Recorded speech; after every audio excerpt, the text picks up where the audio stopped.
آج کل کے زمانے میں ایران اس گروہ کا مرکز ہے. ان کے بڑے بڑے مصنفین اور علماء نے یہ لکھا ہے کہ رسول اللہ صلی اللہ علیہ وآلہ وسلم کی پوری زندگی کی محنت کے نتیجے میں صرف 5 لوگ مسلمان ہوئے. آپ غور کریں ذرا.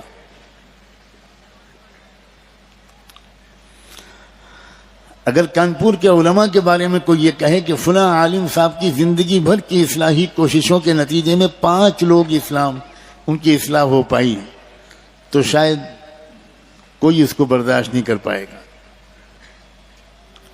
رحمت دو عالم، خاتم النبیین، سرور کائنات، امام الانبیاء، جنہوں نے ایک بہترین امت تیار کی، کنتم خیر امت. اور امت چھوٹی سی جماعت کو نہیں کہتے.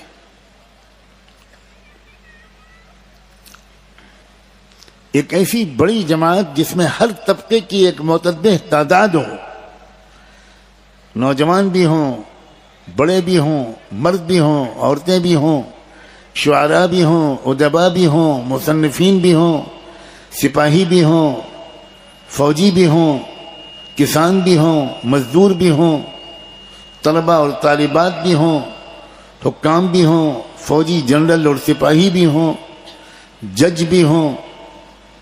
سوسائٹی کے تمام طبقات سے تعلق رکھنے والے لوگوں کا ایک بڑا مجمع ہو اور ان سب مجموعوں سے مل کر ایک امت بنتی ہے.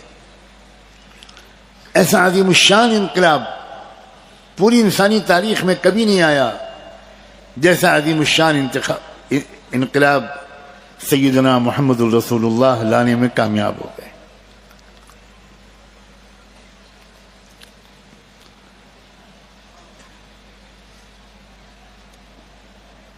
آج کا یہ اجلاس ایک صحابی اور حضرات اہل بیت میں سے ایک امام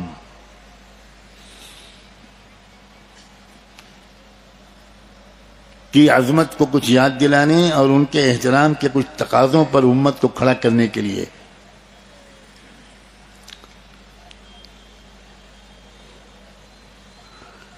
سیدنا حسن رضی اللہ تعالیٰ عنہ،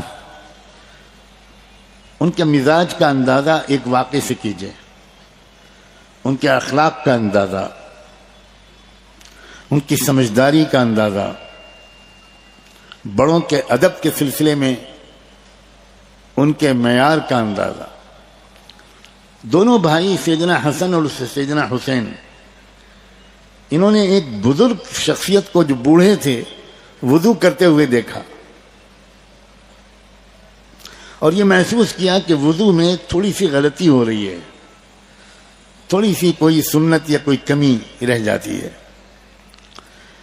تو ان دونوں نے آپس میں سوچا کہ بھائی یہ بڑے ہیں، ہم چھوٹے ہیں، ان کی اصلاح کیسے کی جائے، اور اگر ہم نہیں کچھ کہیں گے تو یہ زندگی بھر ایسے ہی وضو کرتے رہیں گے، اس پر بھی ہماری پکڑ ہوگی. تو دونوں نے ایک مشورے سے طریقہ طے کیا. یہاں بہت بڑی تعداد میں نوجوان بیٹھے ہیں، خاص طور پر سنیں کہ کیسے بڑوں کے ساتھ معاملہ کیا جاتا ہے. صحابہ کا تذکرہ خالی تاریخ کی ان کی عظمت پر لچے دار تقریر کرنے کے مقصد سے نہیں کیا جانا چاہیے، سیکھنے کے مقصد سے کیا جانا چاہیے. چنانچہ ان دونوں نے مشورہ کیا اور ان بزرگ صحابی کے پاس پہنچے اور کہا کہ چچا جان، حسین نے کہا کہ میں وضو کر رہا ہوں تو میرے بھیا حسن کہہ رہے ہیں کہ تمہارے وضو میں غلطی ہے، اور حسن وضو کرتے ہیں تو مجھے ان کے وضو میں غلطی نظر آتی.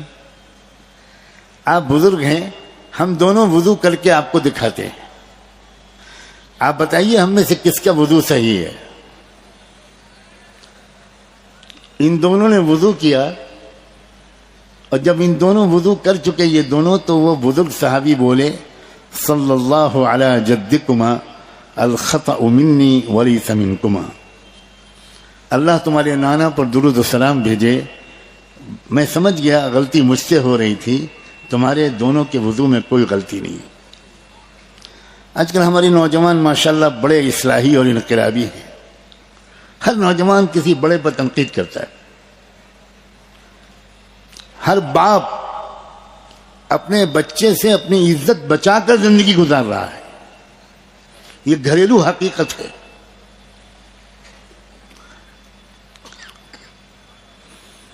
کیا اخلاق تھے سیدنا حسن اور سیدنا حسین کے.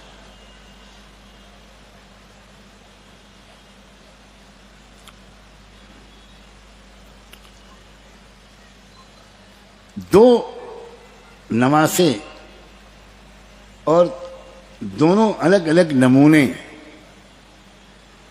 ایک نرمی کا نمونہ, ایک استقامت اور بہادری کا نمونہ. ہمیں دونوں نمونوں کی ضرورت ہے.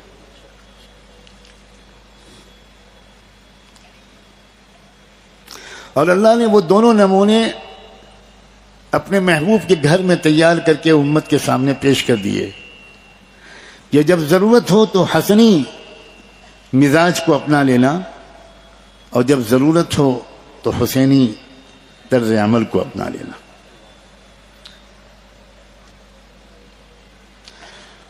سیدنا معاویہ, میرے ماں باپ ان کے قدموں پر قربان ہوں.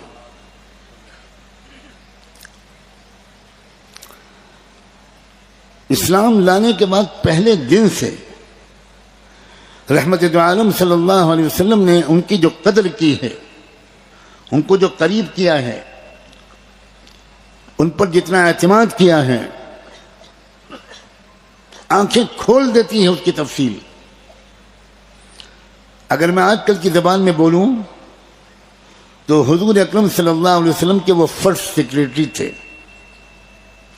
تمام اہم خطوط, احکامات, سیاسی دستاویزیں اور فرمان, قبائل کو ہدایات, قبیلوں سے معاہدات, اکثر و بیشتر اللہ کے رسول صلی اللہ علیہ وسلم ڈکٹیٹ کرتے تھے, املا کراتے تھے, اور لکھنے والے سیدنا معاویہ رضی اللہ عنہ ہوتے تھے. یہ کام کسی ایسے شخص سے نہیں لیا جا سکتا جس پر 200% اعتماد نہ ہو.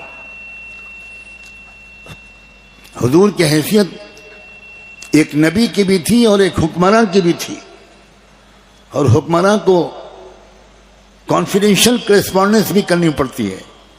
ایسے خطوط بھی لکھنے پڑتے ہیں جو بہت رازداری کے ہوں. ایسے تمام چیزیں زیادہ تر سیدنا معاویہ ہی سے لکھواتے تھے اللہ کے رسول. آخری درجے کا اعتماد. اور سیدنا معاویہ خادم رسول ہونے کے ساتھ عاشق رسول تھے. دن رات حضور کے ساتھ سائے کی طرح لگے رہتے تھے. پوری خلافت راشدہ کے دور میں سب سے زیادہ اسلام کے پھیلانے میں صدیق اکبر, سیدنا عمر فاروق, سیدنا عثمان غنی کا جو ساتھ دیا وہ سب سے زیادہ سیدنا معاویہ نے دیا. مختلف ملک فتح ہوئے ان کے دور میں. وہ ماہر جنگ تھے, ماہر دفاع تھے, ماہر سیاست تھے. اور یاد رکھیے, میں درمیان میں ایک بات کہنا چاہتا ہوں کہ اسلام کو ہر صلاحیت کی ضرورت ہے. آج کل کی مشکل یہ ہے کہ ہم میں سے ہر ایک دوسرے کو اپنی کاربن کاپی بنانا چاہتا ہے. جس کا مزاج خانقاہی ہے اس کا جی چاہتا ہے کہ پوری دنیا کے لوگ نقشبندی, چشتی, سہروردی, رفاعی سب کچھ ہو جائیں. جس کا مزاج تبلیغی ہے وہ سڑک پر چلتے ہوئے انسان کو گھورتا ہے اور سوچتا ہے کہ کس طرح اس کو پکڑ کے پارسل باندھ کے 4 مہینے کے لیے بھیج دیا جائے. یہ کمبخت زندہ کیوں ہے؟ جس کا مزاج مدرسے کا پڑھنے پڑھانے کا ہے اسے کسی کام کو دل نہیں لگتا. وہ چاہتا ہے کہ بس پڑھنا اور پڑھانا.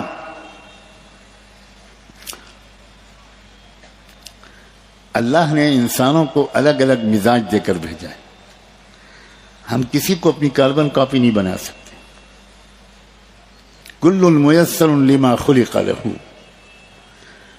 ہر انسان اللہ کے الگ تخلیقی منصوبے کے تحت پیدا ہوتا ہے، اس سے کچھ الگ کام لینا مقصود ہے۔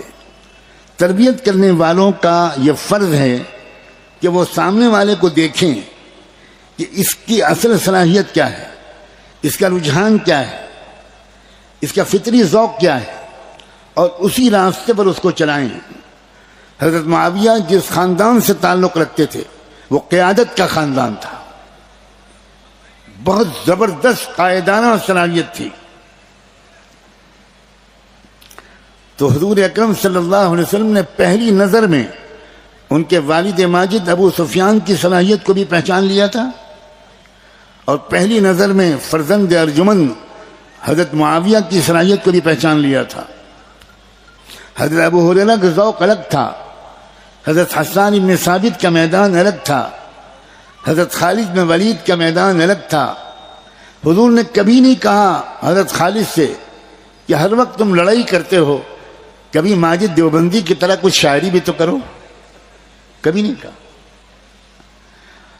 اور حضرت حسان سے کبھی نہیں کہا کہ تم ہر وقت بس قوالی گایا کرتے ہو، کچھ تلوار بھی تو ہاتھ میں لو۔ بلکہ غزوہ خندق کے موقع پر ایک دلچسپ واقعہ پیش آیا۔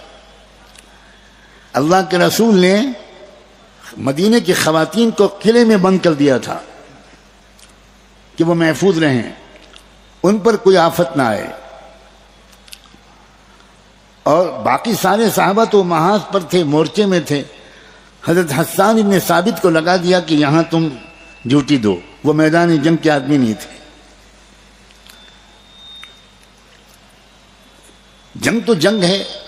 سامنے والے یہودی جنرل نے اپنے ایک سپاہی کو یہ آرڈر کیا کہ تم چھپتے چھپاتے رینگتے ہوئے جاؤ اور جا کر اس قلعے کے اندر یہ اندازہ کرو کہ خالی عورتیں ہیں یا مرد بھی ہیں۔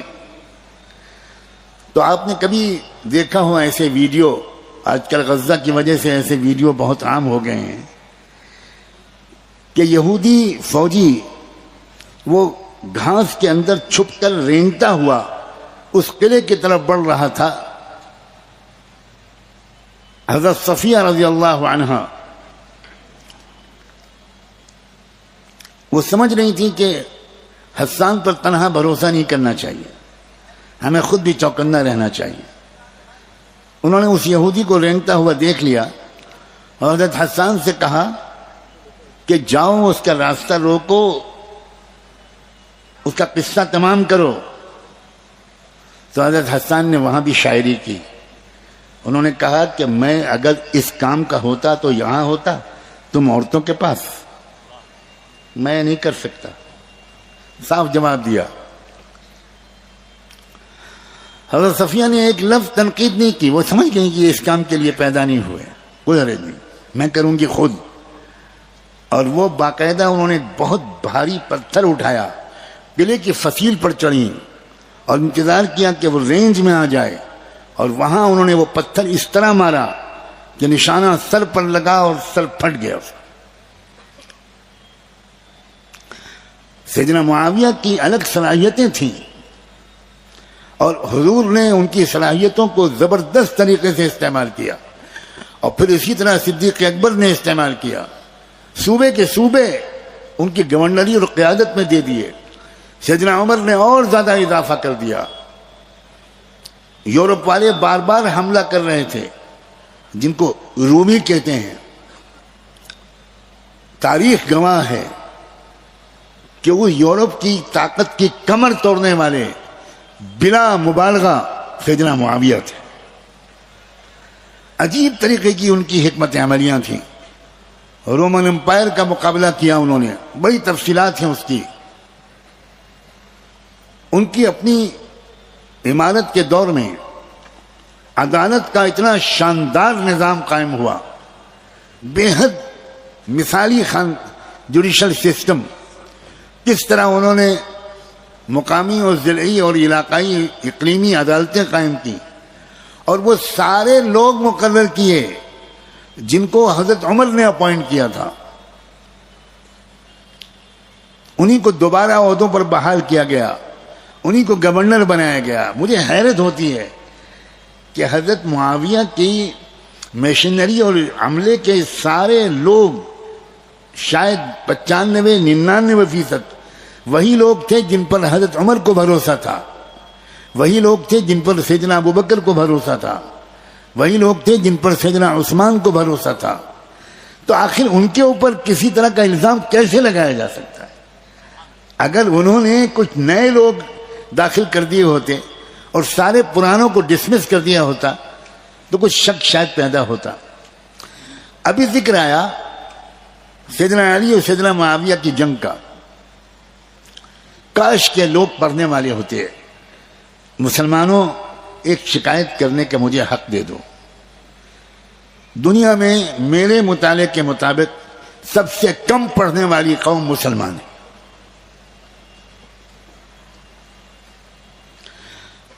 وقت نہیں ہے ورنہ میں پوچھتا کہ آپ میں سے کتنے لوگ کسی لائبریری کے ممبر ہیں. دین کا عجیب تصور ہے.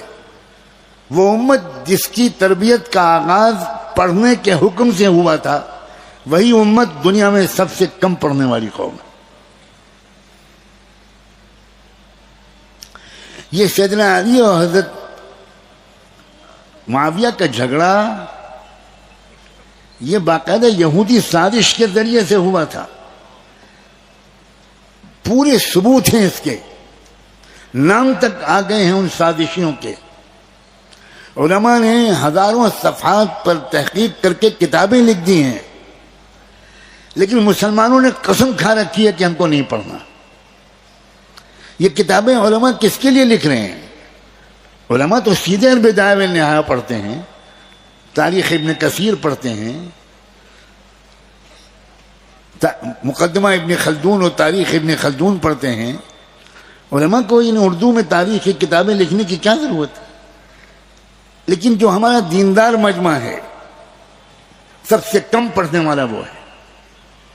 اور مجھے یہ کہنے میں کوئی ہچکچاہٹ نہیں ہے کہ تبلیغ کی محنت کی غلط سمجھ کی وجہ سے بہت سے دینداروں کے زندگی سے مطالعے کا شوق نکل گیا. ساری تفصیلات موجود ہیں.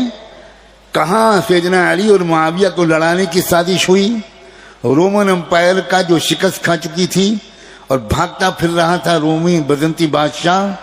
نہ جانے کتنی چیزیں میری ڈائری میں نوٹ ہیں، کہاں کہاں وہ بھاگا ہے اپنی فوج کو لے کر. حضرت معاویہ نے کس کس طرح اس کا تعاقب کیا ہے. سمندر میں تعاقب کیا، پہاڑوں میں تعاقب کیا، جنگلوں میں تعاقب کیا. یورپ کی اتنی بڑی فوج بری طرح شکست کھائی. اس کے بعد یہودیوں اور ایرانیوں نے مل کر، مجوسیوں نے مل کر، جس مجوسی طاقت نے سیدنا عمر کو شہید کیا تھا، انہوں نے یہودیوں کی مدد لے کر مسلمانوں میں پھوٹ ڈالنے کی کوشش کی. جیسے کہ آج بہت سی فسطائی طاقتیں ہمارے درمیان 24 گھنٹے پھوٹ ڈالنے کے لیے سرگرم عمل ہے.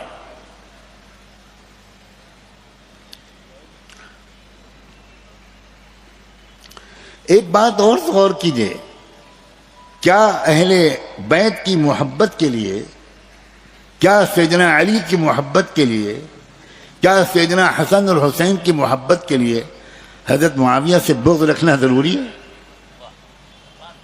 عجیب غریب تماشا ہے. یعنی ہمیں صحابہ اور اہل بیت میں سے ایک کو چننا ہوگا. عجیب و غریب جہالت ہے یہ.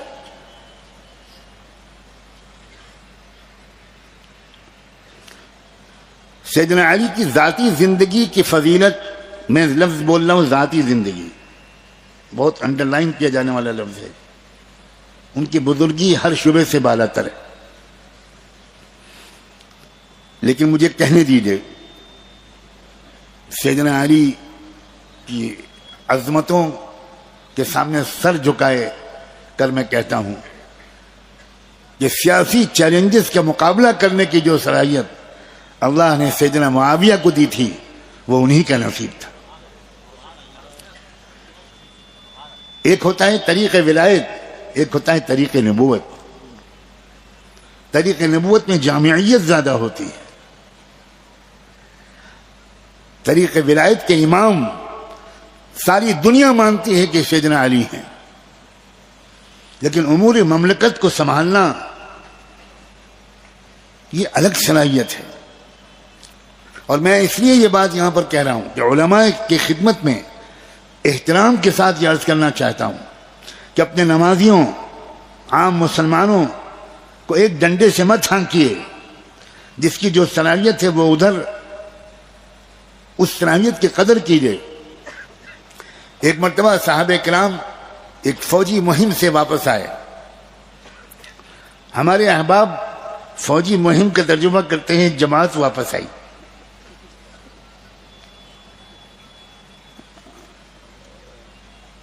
وہ جیش تھا، لشکر تھا، فوجی مہم تھی. اور آ کر امیر فوج نے حضور کو کارگزاری سنائی کہ اتنا بھیانک حملہ کیا تھا دشمن نے کہ ہمارے قدم اکھڑ گئے تھے. لیکن عین وقت پر آپ نے ہمارے ساتھ حسان ابن ثابت کو بھیج دیا تھا. انہوں نے ہمیں روک کر اپنا کلام سنایا، شاعرانہ کلام. اس سے ہمارے اندر ایسے جذبات ابھر گئے، ہمت اور غیرت آ گئی، حمیت بیدار ہو گئی کہ ہمارے اکھڑتے ہوئے قدم رک گئے. اور پلٹ کر دشمن پر ہم نے جو وار کیے تو اللہ نے شام تک فتح نصیب فرما دی. حضور نے جب یہ سنا تو حضرت حسان سے کہا، حسان، حضور ممبر پر بیٹھے ہوئے تھے، صحابہ نیچے بیٹھے ہوئے تھے، غور کرو. ابن عبد البر نے الاستیعاب میں یہ واقعہ نقل کیا ہے کہ حضور صلی اللہ علیہ وسلم ممبر سے نیچے اتر آئے اور حضرت حسان سے کہا کہ میرے ممبر پر بیٹھ کر وہ کلام سناؤ جو تم نے وہاں سنایا تھا. حضرت حسان کانپنے لگے کہ اللہ کے رسول، میں آپ کے سامنے ممبر پر نہیں بیٹھ سکتا. آپ نیچے بیٹھے ہیں، میں ممبر پر بیٹھوں، یہ نہیں ہو پائے گا مجھ سے. حضور نے جملہ ارشاد فرمایا، انشدنی انشدک اللہ، سناؤ، اللہ تمہارا کلام سننا چاہتا ہے. یہ ہے ہر شخص کی الگ صلاحیت کی قدر کی مثال. اور اس کا بہترین نمونہ تھے حضرت معاویہ.